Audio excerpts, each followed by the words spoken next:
رہا تھا. ٹھیک ہے, چلیے آپ لوگ بتائیے کہ آپ صلی اللہ علیہ وسلم کہاں پر پیدا ہوئے, جگہ کہاں کون سی ہے؟ جی صلی اللہ علیہ وسلم مکے میں پیدا ہوئے. تاریخ کون سی ہے؟ مکے میں اپنا میوٹ. جی کہاں تاریخ کون سی ہے؟ 9 اور 12 ربیع الاول. یہ عام 9 اور 12 ہے, 12 ربیع الاول ہے. اختلاف ہے تو تاریخ میں اختلاف ہے, تاریخ کوئی کنفرم نہیں ہے. ہاں ٹھیک ہے. اور کون سا سال چل رہا تھا؟ آپ صلی اللہ علیہ وسلم جب پیدا ہوئے تو کیا آپ صلی اللہ علیہ وسلم کے والد زندہ تھے؟ تو اس سے کیا معلوم ہوتا کیا کہ پیچھے سے جو آوازیں آ رہے ہیں نا وہ روکیے, اور آپ لوگ کا تاکہ آپ لوگ کا آنسر زیادہ اچھے سے سنائی دے. جی تو جی آپ صلی اللہ علیہ وسلم یتیم پیدا ہوئے. اس سے پتہ چلتا ہے کہ آپ صلی اللہ علیہ وسلم یتیم پیدا ہوئے. جب آپ صلی اللہ علیہ وسلم پیدا ہوئے تو آپ صلی اللہ علیہ وسلم کے والدہ کے جسم سے کیا نکلا؟ نور نکلا. آپ صلی اللہ علیہ وسلم کی پیدائش کے وقت دائی کا کام کون کر رہے تھے؟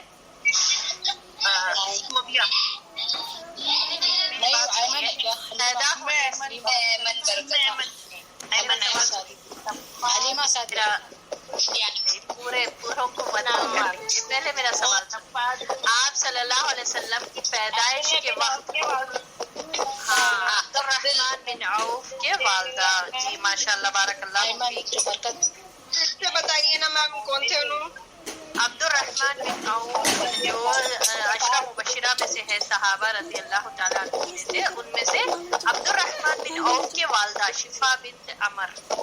ٹھیک ہے, شفا بنت عمر ان کا نام تھا, یعنی وہ جو ڈلیوری کا کام کرے وہ کرے شفا بنت عمر.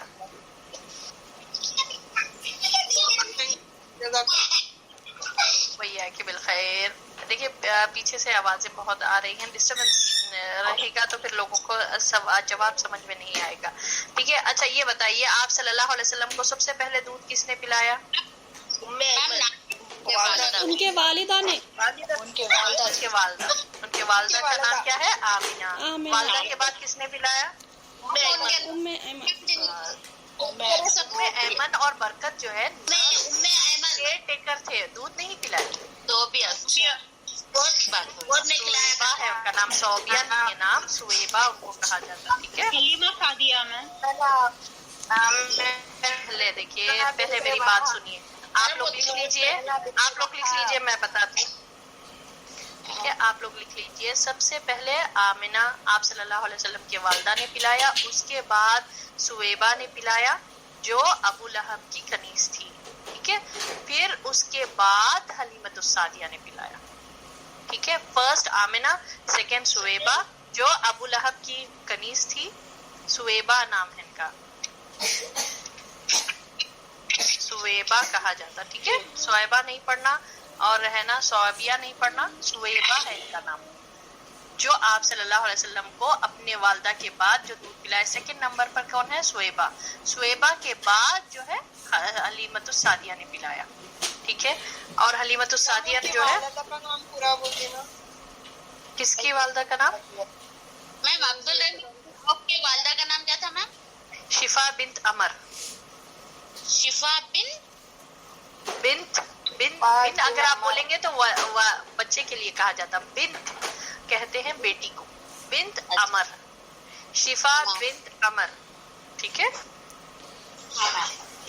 اوکے. آپ صلی اللہ علیہ وسلم حلیمۃ السعدیہ کے گھر میں کتنے سال رہے؟ 2 سال. 4 سال. 4 سال. 2 سال کے بعد اور پھر 2 سال کا زیادہ ہے. 4 سال کی عمر میں آپ صلی اللہ علیہ وسلم کے ساتھ کون سا واقعہ پیش آیا؟ سینہ چاک کرنے کا واقعہ پیش آیا. آپ صلی اللہ علیہ وسلم کے دل سے کون سا حصے کو نکال دیا گیا تھا؟ یہ سینہ چاک جو ہوا تھا شیطان کے سینہ چاک کا واقعہ پیش آیا تھا, حضرت جبرائیل علیہ السلام نے کیا. ہاں نہیں, یہ میرے کو بتائیے کہ جبرائیل علیہ السلام دل سے کون سے کو آپ صلی اللہ علیہ وسلم کے دل کو کس سے دھویا گیا؟ زمزم کے پانی سے دھویا گیا. زمزم کے پانی سے دھویا گیا یہاں پر پتہ چلا. تو زمزم کے پانی کی اہمیت بھی آپ لوگوں کو معلوم ہونا چاہیے کہ زمزم کے پانی سے دھونے کا مطلب کیا ہے کہ پاک کرنا. تو زمزم کے پانی کے تعلق سے آپ صلی اللہ علیہ وسلم نے کیا فرمایا؟ اس میں وہی کچھ ہے جو انسان جس نیت سے پیے. تو اس کی اہمیت کو نہ چھوٹا نہیں سمجھے. اگر کسی کو بھوک لگ رہی تو پی لیے تو انشاءاللہ وہ کافی ہو جائے گا. کسی کو بیماری ہے تو بیماری سے شفا مل جائے گی. کسی کو ہدایت طلب ہے, کسی کا دل جو ہے نا بہت سخت ہو رہا, دل جو ہے نا مطمئن نہیں ہو رہا, اس نیت سے اگر کوئی پی رہا ہے تو انشاءاللہ اس میں اس کے لیے شفا ہوگی.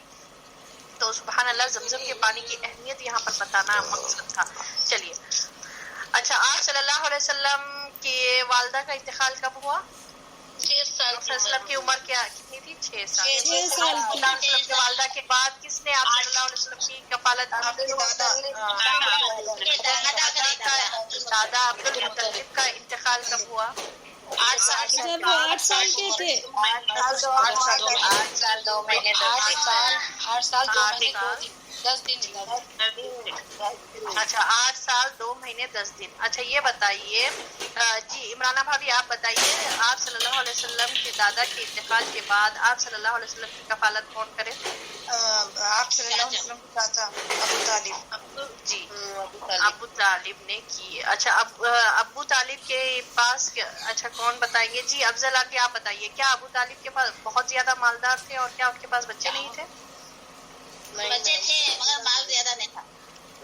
مالدار نہیں تھے, وہ زیادہ نہیں تھے, اور بچے ان کے پاس بھی زیادہ تھے, مگر پھر بھی. اچھا بچپن میں آپ صلی اللہ علیہ وسلم کی جب کفالت ابو طالب نے کی, جی رئیسہ آپ بتائیے, آپ صلی اللہ علیہ وسلم کے پاس 2 خوبیاں تھے. جی کیا تھے وہ 2 خوبیاں بچپن ہی سے؟ ایک خنات کرتے تھے, مطلب جو ہے اس میں خنات پسند تھے, اور صبر. ہاں قناعت کیا ہے؟ جو کچھ مل گیا وہ اس پر راضی رہنا اور اپنے سے ڈیمانڈ نہیں کرنا, اس کو قناعت کہتے ہیں. ٹھیک ہے, اور صبر, یہ 2 کوالٹیز آپ صلی اللہ علیہ وسلم میں تھی. ٹھیک ہے ماشاءاللہ بارک اللہ فیک. اچھا آپ صلی اللہ علیہ وسلم, جی کون بتائیں گے؟ جی ریشمہ آپ بتائیے, جب آپ صلی اللہ علیہ وسلم 12 سال کے ہوئے تو آپ صلی اللہ علیہ وسلم کس کے ساتھ کہاں پر گئے تھے؟ ابو طالب چچا کے چچا کے ساتھ کہاں گئے تھے؟ ملک شام کا سفر, ملک شام پر گئے تھے. جی شمس النساء آنٹی آپ بتائیے. اچھا جی بس پورا نہیں, بس صرف اتنا ہی, جتنا سوال کیا گیا اتنا ہی جواب دیجیے. ٹھیک ہے. اچھا یہ بتائیے شمس النساء آنٹی آپ بتائیے کہ وہاں پر جو ملک شام کا جب سفر کرے, بسرا نامی جگہ پر جب وہاں پر رکے تو وہاں پر کس سے ملاقات ہوئی؟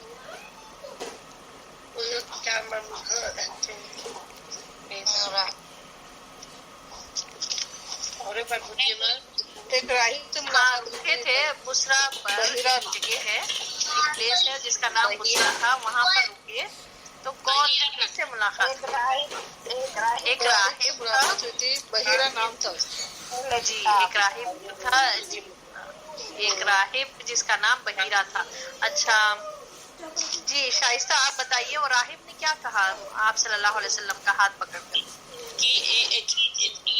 یہ دنیا کے سردار ہونے والے, ان کو واپس بھیج دیا جائے. جی ماشاءاللہ بارک اللہ فیک. یہ دنیا کے سردار ہیں, پروردگار عالم کی طرف سے بھیجے ہوئے رسول ہوں گے فیوچر میں, اور ان کو خطرہ ہے اگر یمن جائیں گے تو, کیونکہ وہاں پر کے جو رومیاں ہیں ان کو معلوم ہے آپ صلی اللہ علیہ وسلم کی صفت, آپ صلی اللہ علیہ وسلم کے جو سائنس رہیں گے, رسول میں جتنے سائنس تھے ان لوگوں کو معلوم تھا, کتابوں میں موجود تھا, ان کی پچھلی کتابوں میں, تو وہ لوگ تلاش میں تھے کہ انہی دنوں میں آئیں گے آپ صلی اللہ علیہ وسلم سفر بھی کریں گے.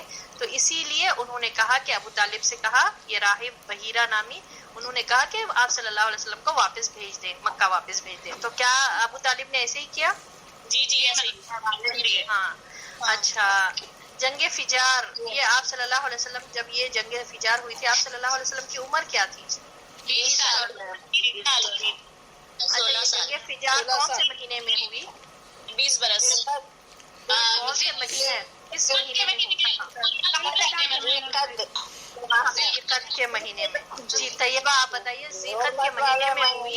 تو جب یہ ذیقعد کے مہینے میں ہوئی تو جب بہت زیادہ ان لوگوں میں جو ہے نا بہت سے لوگ مارے گئے, تو ان کو احساس ہوا, کس بات کا احساس ہوا ان کو؟